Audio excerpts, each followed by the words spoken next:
Welcome to Baseball Biz on Deck. I am Mark Corbett, your host, and with me today, I have the great honor of having the great Beth Greenwood with me here today. Oh my goodness! Most of you might know by now, I am absolutely an advocate for women's baseball, and that means in all forms. That means whether you're playing on a women's team, if you're a woman who's playing on a co-ed team, if you're playing college, you're playing little league. If a woman or a girl wants to play, daggone it, let's make it happen. That's my mindset. So, Beth, now that I've said everything about me, how you doing today? Doing pretty good. Yeah, getting ready for a women's baseball tournament down here in Florida, like you said, just another part of the game. So, what's the tournament? What's it about? Who's sponsoring it? So this tournament is the Roy Hobbs tournament. So it's put on. I know they have a lot of other men's events that they put on. So this is just I don't know. Growing up, once you kind of age out a lot of the youth side of girls baseball, you have to find other ways to play. And so there's a couple of major women's baseball tournaments that happen in the country, and so this is one of them. I'm not quite sure how many teams are here this year, but it's a lot of teams from the U.S. and also Canada that come down here and compete and kind of try to escape the cold a little bit during the later months in the fall.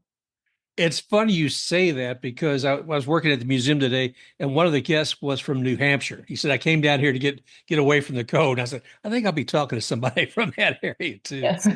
But Yeah, me too. oh yeah, it's well, we're glad you're here, and you've got a great story to tell because I'm thinking as a catcher and coming up through the ranks and doing all the things you've done. You played with the USA Women's National Team and playing up there, I guess this year in Thunder Bay, Ontario. But Yep. my gosh, I've told some of the other folks who've been on here, like Veronica Alvarez and Meggie Meidlinger, I said, you guys are the freaking Avengers, okay? You're the Avengers of women's baseball. And the thing of it is, there is not an Olympic team for baseball for women, but if there was, you guys would be it. You're the professionals. You're the consummate professionals. So I am very grateful to be able to have the opportunity to watch you all, whether it was up there in Thunder Bay. I didn't get to go there, but I was being able to watch it online. And then also seeing you in some of the other things you've done. You were there with the All American Girls Baseball in Durham, and that looks like quite an event. Yeah, yeah, that was quite an event. I was actually on the my team won for the first time this year, so that was pretty exciting. Got to catch the championship game, so that was pretty cool. Go Um, Comets! yeah, go Comets. It was this year they Sue Zippe has been doing a lot of work to get that event kind of up and going the last couple of years, but this year they were able to partner with the owners of the Durham Bulls and really, bring some other people in to get it together, and it was a really like amazing event. I mean, it was streamed on MLB.com and it's pretty special, where it's not. I feel like a lot of times with women events, even when they're streamed, it would be some random link and you'd have to go do some digging to try to find to watch it. So it was pretty special that it was something that was easily accessible and free for people to watch and see high level quality baseball. Yeah, that's it because I know having the backing for the media to coverage and something where you can see it, that's not always there in some of the tournaments.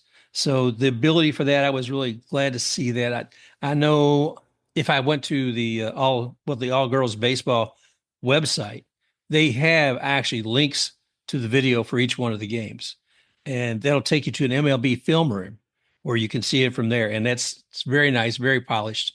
I know in past years didn't necessarily have announcers. They had announcers for the game, so you know who's playing. Right. Yeah, that helps. But it adds a little excitement to the game. So I was really glad to see that, and I heard they did it up real well as far as taking care of the players in Durham also this year. Yeah, it was pretty special.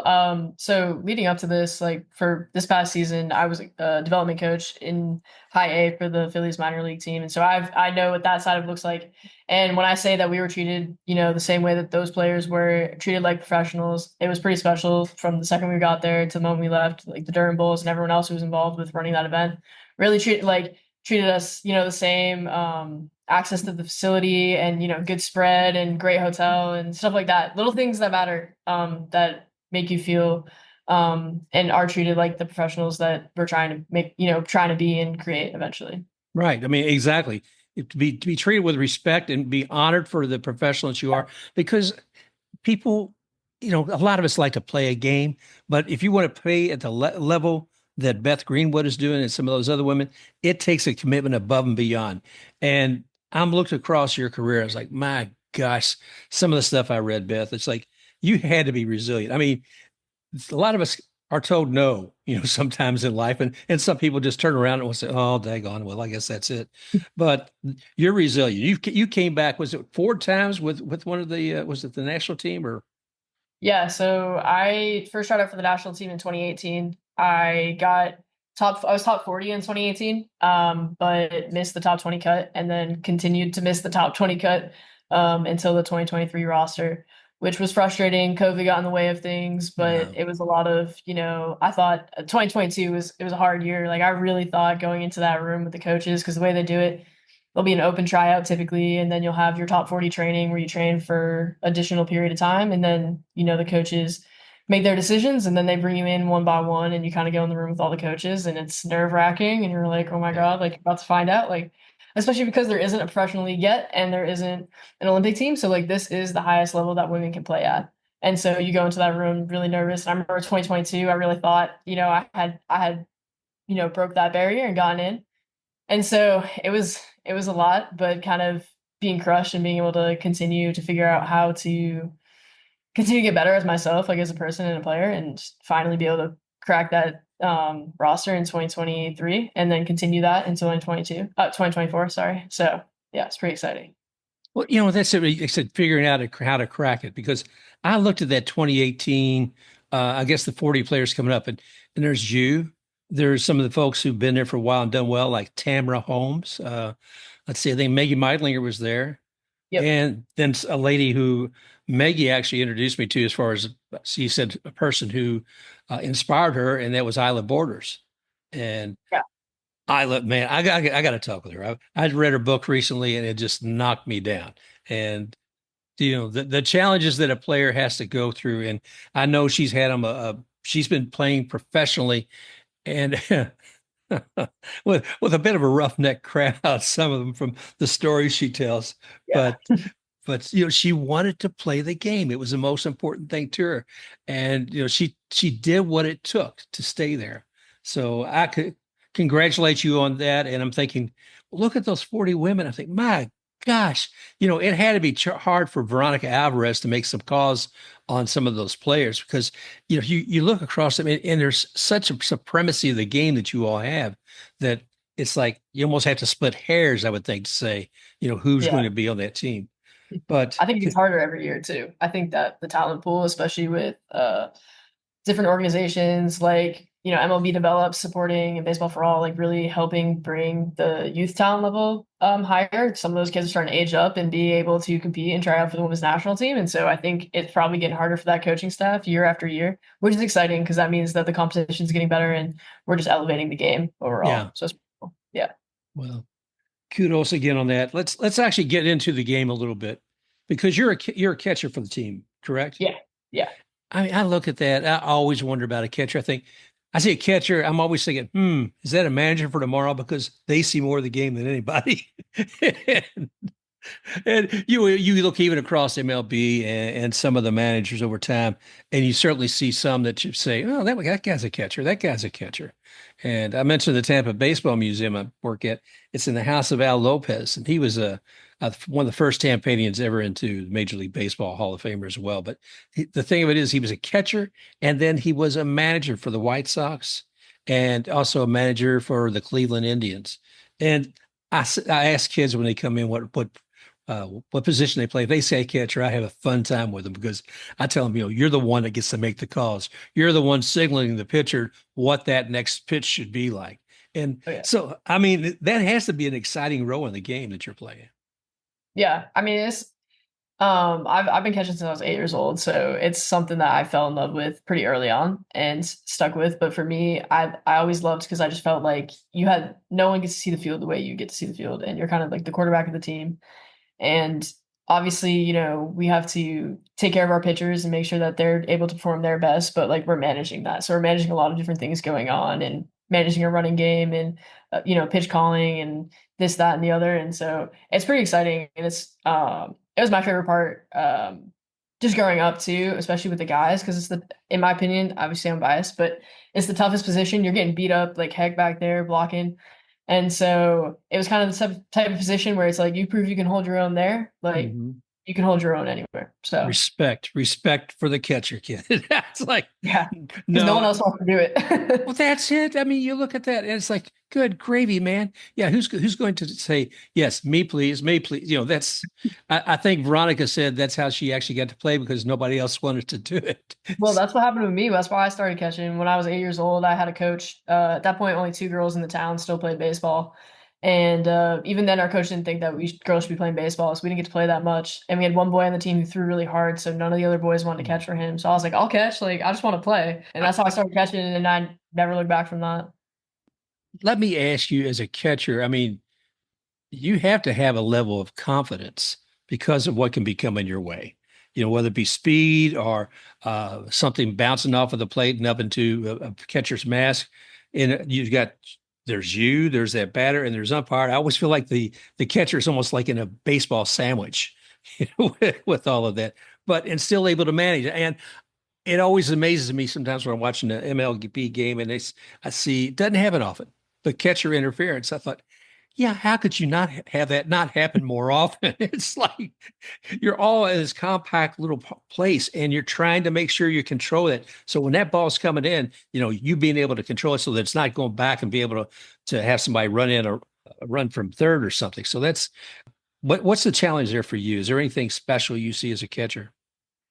Well, like you're explaining, I feel like as a catcher, you're trying to do everything and at one time. And so trying to manage all that can be a lot at times. Like you said, catcher interference doesn't happen very often, but when it does, like this is one thing I talk about the guys I would coach this year is we're working on being tighter and tighter to the plate because the tighter we get to the plate, the more things we're able to, you know, get to that breaking pitch before it breaks off too much, make it and present it a little bit differently than we would be if we're too far back. And so I think there's more benefits to receiving when we make those adjustments. But obviously, the one time there's an interference, everyone's like, "Oh, what are we doing?" Like, we're always the first to blame, but we have to wear it sometimes. And so it's being that guy of knowing that it's not always your fault, but you might have to take the blame, Yeah. and that's okay. Yeah. You mentioned that you're doing a player development. Let's see, what is that with the Yeah, I just finished this past season with the Phillies with as the a Jersey development as a Jersey with the Jersey Shore? Shore Blue Claws. Yeah, I yeah, love that name, Jersey Shore Blue Claws. But yeah. It was fun. okay, I've got to ask you. I mean, I see like we had a Rachel Balkovec. She was down here and she was managing the Tampa Tarpons, which was the um, lower A league, if you will, for the Yankees. And I got to go over and watch a few games while she was managing. Then she leaves as manager to go for the Marlins, and I hear she's doing player development. And Beth, I gotta say, I keep hearing that phrase, and I have no freaking idea what player development means. What does that encompass? So for my position in particular, or just in general? Let's do Um, general if you want, and we can come back to yeah, it. yeah. So in general, every single minor league team or every single organization is going to have a player development system for their minor league teams.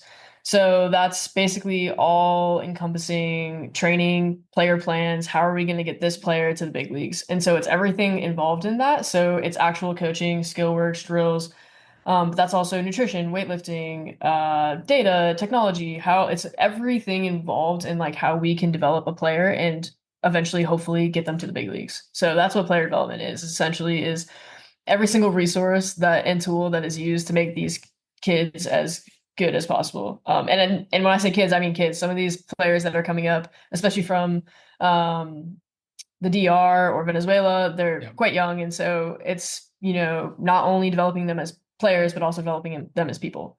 And then me specifically this past year as a development coach, I had a focus working with catchers. However, I was kind of the support and coach that was helping all the other coaches, whether it was on field, in the cages, game planning, this and that. It was picking up wherever I could help everyone else with carrying the load. So. Wow, that's exciting. Would you see yourself in the future taking an administrative role or coaching or managerial position?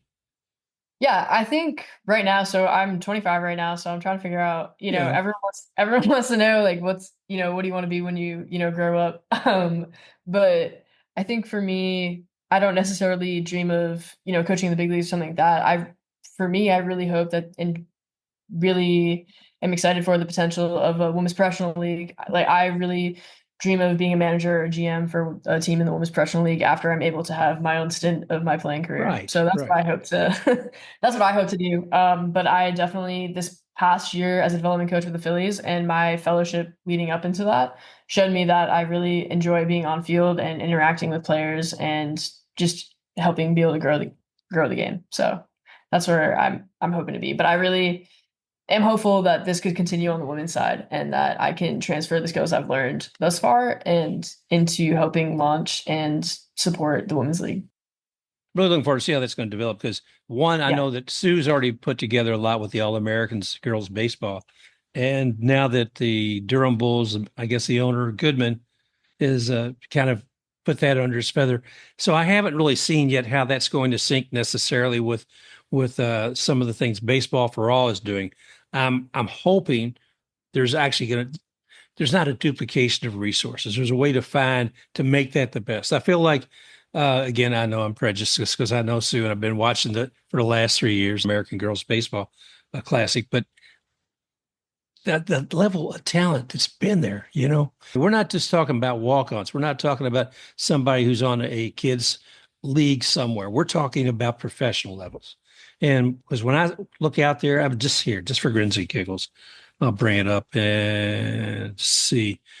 For instance, I'm looking here at scorecard or basically the stats for the last game when you guys won the championship there in Durham. So the Comets 8-5. And I go down that list and I'm like, gosh, I see Remy Sharper, I see you, names Jamie I can't, Baum. Jimmy, yeah, there you go. Yeah, Yep. and one name after another, each one of these, and how many of them either playing with the US or another country, have made it to the World Cup. And to me, when I look at those teams for that American girls baseball, I think, my gosh, this this is such there's a league right here right now. And what does it take to take these women, these teams to the next level? And I don't know that if there's some way that can bring that together or whatnot, but it just seems with the organization and the talent that has come to this over the last 3 years, there should be a way to take advantage of. Is probably the wrong word, but find something here that's going to make sense. Does that sound right? Yeah, and I think like something that's important to note too is that all of these women who have whether they're playing for the national team, for Team USA, for Team Canada, Team Puerto Rico, wherever it may be, and also playing, we have a lot of women who not only in addition to that have also played elite Division One softball and so on and so forth.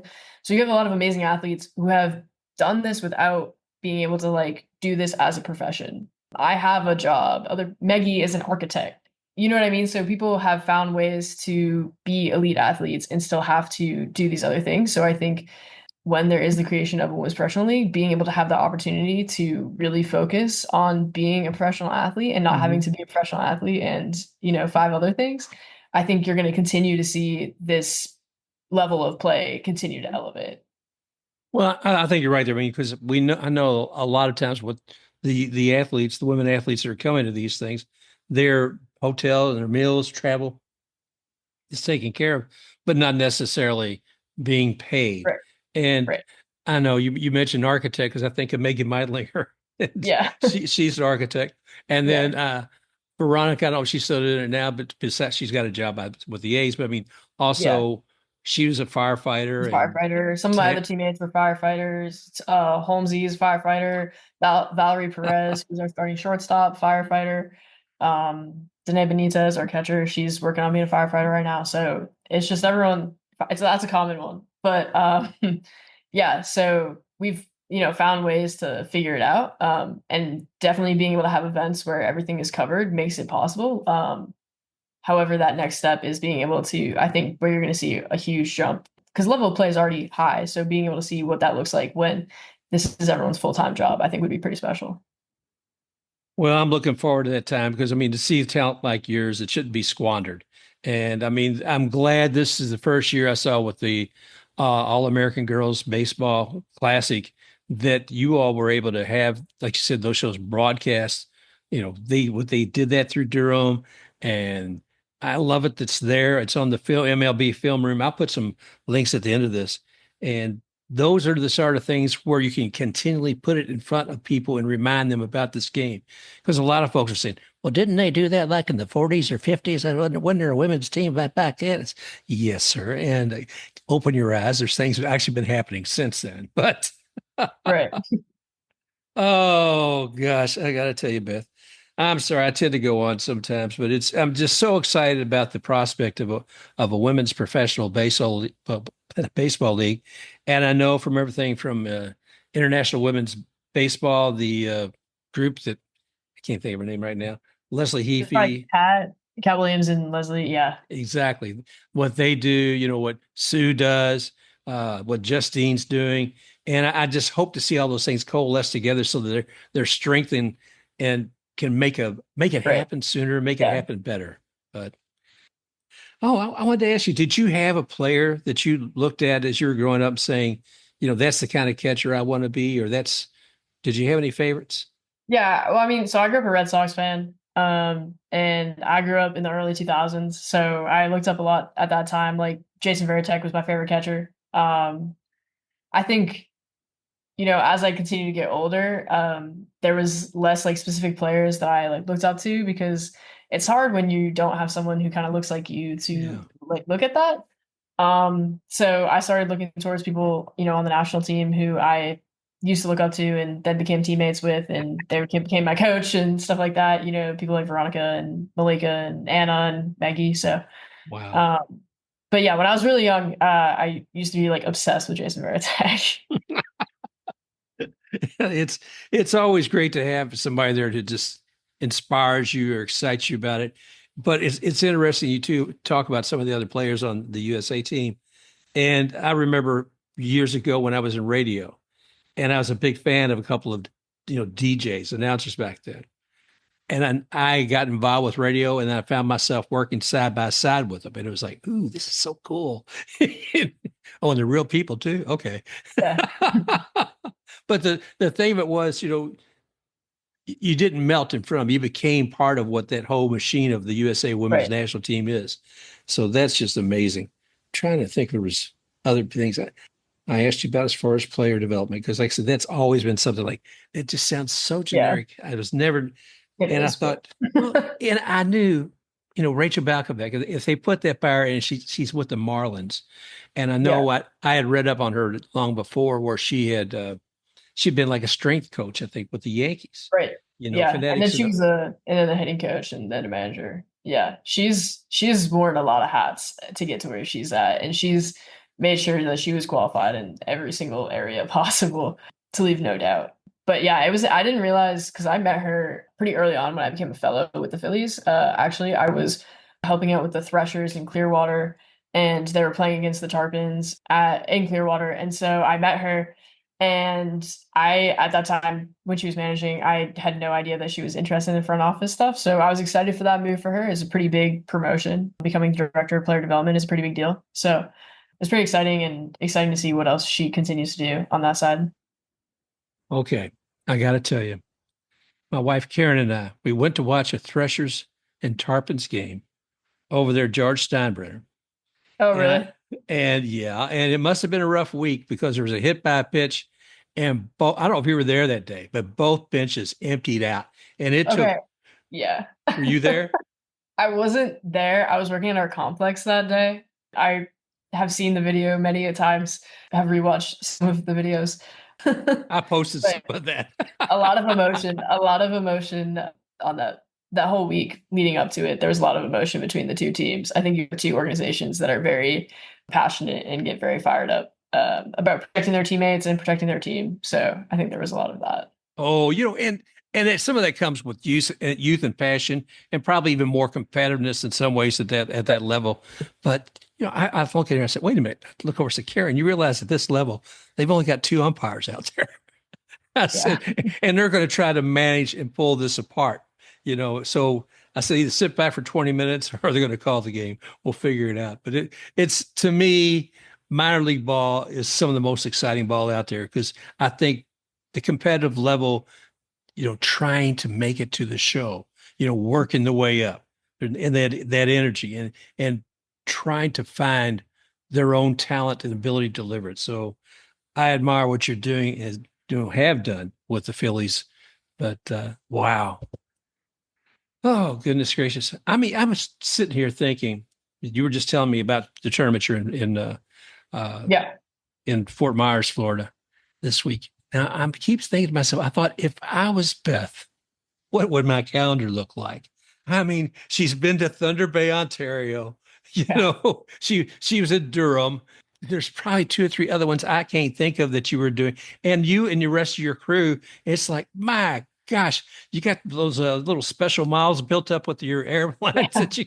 I know. And I make the joke that basically since I finished college, I haven't had like a home where I've stayed for very long, bouncing around all the time. And then right now I'm focused on figuring out what I'm going to be doing for next season, looking for other coaching opportunities, and who knows where that's going to take me. So, Well, I hope you find it. I think your talent, comes through. And I think what you've achieved comes through. People realize that. So I'm real excited about that. Let's see. Okay, the other question I ask sometimes, and that is if you could speak to any baseball player, living or dead, who's not in your circle right now, who would you like to have a conversation with? ooh, that's a good question. That's a tough one.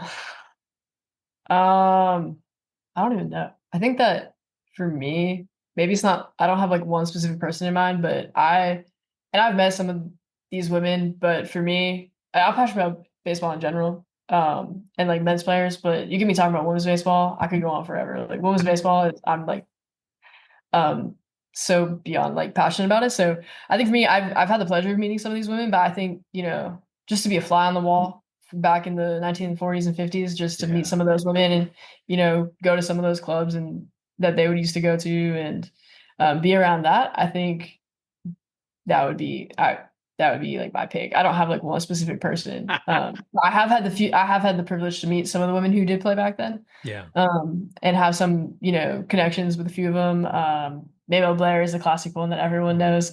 I don't know how she's in her well into her 90s and she flies around. She flies around more than me for sure. She is West Coast, East Coast, this, that. She is everywhere. Um, but Shirley Berkovich was a big one that I was able to kind of connect with when I was younger, and so I think being able to have even more of a connection to some of those women would be pretty special. That's a really good, well thought out response because you're looking at the titans of the beginning of this, in a sense. I mean, there's others we can talk about too. If we want to talk like Jackie Mitchell and Right. Tony Stone, For Maggie sure. Peanut Johnson, but the women from the All Americans, and I feel blessed that we had the opportunity to actually be able to speak with some of them now. I know Lois Youngins, I had her and Sue on the show. Yeah. And Lois is a hoot, but Yeah. They all are. no, no. Well, I want to continue to be an advocate for the game in any capacity that I can. And whatever this league comes to be, I hope we see something good and strong and whoever's heading it up. But, I guess that's the main thing. I want to make sure I, I don't want to pause and not do anything. I just want to make sure that whatever does come together is strong and effective for you all or that league. Yeah, I agree. I think obviously Sue and her group have been doing a lot over the last couple of years to have a league eventually. And I'll tell you, like the opening night we had in Durham about a month ago or so. Yeah, Yeah. about a month ago. Um, Michael Goodman was talking about their partnership with this now and taking this over. And I actually coached his daughter last December. His daughter I think is probably 13 now, but I coached Lou in Costa Rica with Baseball for All. So it was just this weird full circle moment because I actually didn't know that he was with the Bull. So I was just like, whoa. Um, but that was in that moment when he was talking about like, this is, we want to do this. We're going to have MLB coverage. We're going to have this, that and the other. And, we were treated like professional athletes. Like I was sitting there and I was like, wow, like this is the closest it's felt for me in my career that this is going to happen in my career. That's like every player's biggest fear, I think, right now is that it's not going to happen in time for me. Right. Yeah. And I obviously, if it doesn't, but it is able to happen for other girls, I will be a part of that in whatever capacity that looks like. However, obviously I want to play in it Well, before it's yeah. too late. And so that was the first time I think in my career, because in my head it was always like, when do you think that that's going to be a feasible possibility to happen? And that was the first time where I was like, this is going to happen in my career. It's not going to be too late for me. And so I think that obviously there's a lot of different groups that are working towards this goal, but I really hope that we're able to use. I don't think women's baseball has enough resources for everyone to kind of do their own thing. Yeah. So I hope that those groups are able to come together and whatever that in whatever capacity that looks like, and support and resources in other ways to promote the league and for it to be successful. Because I think at the end of the day, that's all we want is a successful league, and it doesn't matter how. I mean, it matters, but it's not as important of like how we get there, but just making sure that that happens. So Well, the energy's there. I think the people are there, and hopefully that'll all come and tied up with a neat little bow and then delivered to the public. And they say, yeah, "Yes, thank you. that's what This I'm is what I've hoping. been looking for. Thank goodness we're Yeah, here." So, yeah, I can't. exactly. Beth, is there anything specific you'd like to share or talk about? I mean, nothing specific. I think that it's just awesome how much I've been able to see in my career girls and women's baseball grow exponentially. I remember the first time I ever got to play with other girls, there was 30 other girls at a baseball for all event back in 2011, and I thought that was the coolest thing in the entire world. Little did I know that I'd be competing in a World Cup against, 5 other countries. Wow. Um, and so I think that I'm excited for the direction that women's baseball is going in and girls baseball, and the more resources and time and energy and effort in promoting the game that is done, the better it's going to be. And I'm excited for when a league is launched. It's not a matter of if, it's when. And so I'm Right. excited for the world to see something that we've all known has been great for a long time. Hey, folks, I'm going to tell you right now, if you haven't seen Beth Greenwood, we're going to go to, I'll put a link to the All American Girls Baseball Classic because you will see, and I'll pull it up again. I don't have it sharing at the moment, but you will see that Miss Beth here, she knows how to play. Was it 4 at bats, two hits, I think, let's see, a couple runs are in an RBI. I think that's what it was on one of the games, maybe in the final game. And that must have been an exciting game too, because that was one had to go in extra innings. So Yeah. Yeah. Yeah, it was a stressful game. Especially a lot of those players on that team are players I've been playing against. Their manager, Kevin, I've been playing against him for, since I can remember. And so it was personal. And my best friend was on the other team. One of the pitchers on the other team. So it's fun, but also, you're competing and you want to win. And so it's stressful because we were up going into, the last couple innings there, and then next thing we know, they're making a comeback and tying the game, and we had bases loaded, full count, and I think it was the bottom of yeah, it was in the seventh inning. It was bases loaded, full count, tied game. It was like this pitch is like make or break it here, and so I just remember being like, oh my god, like because we had a couple walks that inning, a couple errors, and it was just baseball being oh, baseball, things are gonna happen, and um being able to have a payoff pitch. It was a foul tip into my glove, send it into extra innings. And so it was exciting. And then also I was able to close out the game on a pop up behind home plate. And so it was kind of fun. It was exciting, and just to be able to finish it and to be the one to finish it was pretty special, especially because I was the only catcher on roster. Our other catcher, who was supposed to be there, she was impacted by the hurricane in Florida, so she was unable to make it. So I caught all 4 games, and my it gosh. was, it was a long weekend, but it was a pretty special weekend, and it was pretty cool to close it out.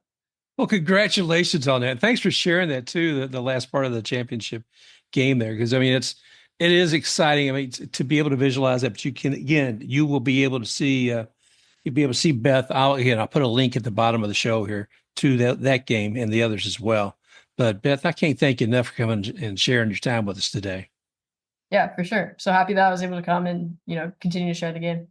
One last thing. So, is where you're the games you're playing today? Is that open to the public here in Fort Myers? Yes.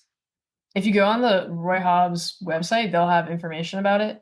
I think with the location, because I can't remember where the like regular games are, but then it's kind of fun. The championship game and the bronze medal game is usually at JetBlue and one of the other spring training complexes around. So it's pretty special facility to get to play at. And so, but yeah, I do believe it is open to the public. So anyone more the merrier. So most women's baseball tournaments are. So we always support anyone coming. Well, great. If you could send me a link on that, and I'll share it with everybody else Yeah. too. All Yeah. righty. Perfect. Okay. Well, I want to thank all y'all for joining us here today and having the great opportunity to speak with Miss Beth Greenwood. Everything from doing player development with the Phillies to being a champion with the USA Women's National Team and all the fun you can have with All American Girls Baseball Classic. And we're all looking forward to a new league of their own, professional baseball for women. So again, thank you very much. I appreciate it, Beth. Yeah, of course. All righty. I want to thank you all again for joining us here today on Baseball Biz on Deck. I want to thank Beth Greenwood for joining us. She has been with the USA Women's National Team, also working within the Phillies organization with player development. Looking forward to finding out more about her and the rest of the women who are down in Fort Myers this weekend. We'll put links on the end of this so you all can connect there. And I want to thank you again for joining us and look forward to talking with you again real soon. Special thanks to X-Take RUX for the music Rocking Forward. Mark can be found on Blue Sky at baseballbizendeck.bsky.social and at baseballbizendeck.com.